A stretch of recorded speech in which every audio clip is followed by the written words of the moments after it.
NerdCon.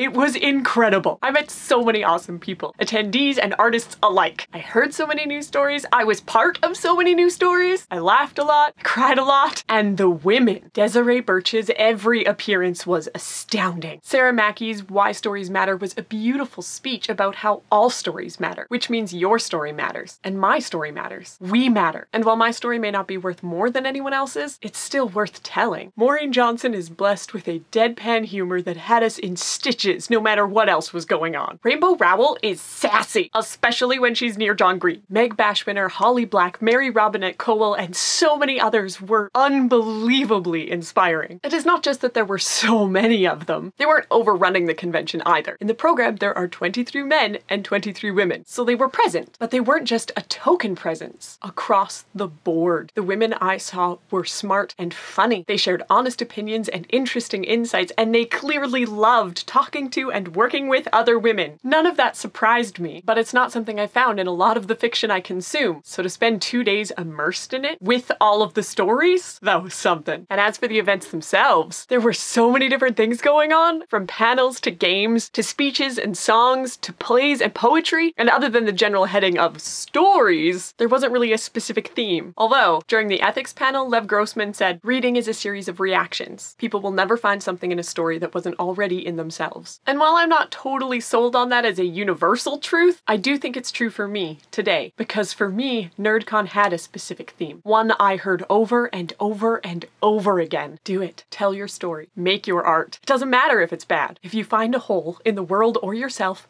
fill it. Fill it with passion and creativity. You can make a difference, and you will get better at it. Maybe that message was as prevalent as I remember, but maybe it's just the words I've been longing to hear. I can't tell you everything else that happened. It would take hours and none of you would watch. And the intimate moments and epic jokes would never translate. So let me just say, there was so much joy. NerdCon was truly a celebration of stories, and I am so grateful to have been a participant. Can't wait to see what happens next. Special thanks to anyone who had a hand in organizing and or running the convention, and thank you for watching. Subscribe for new videos every Tuesday and Friday. I'm in Minneapolis, guys! The con officially starts tomorrow, but I start today because I'm volunteering and we have registration! So in about half an hour, I'm gonna go meet everybody and it's gonna be so fun, guys! I'm so excited! Did you know that the Mississippi goes through Minneapolis in Minnesota? That is a lot of really long M words that I have difficulty spelling. It is sunny, it is so warm, and I mean it's probably like 15 degrees Celsius.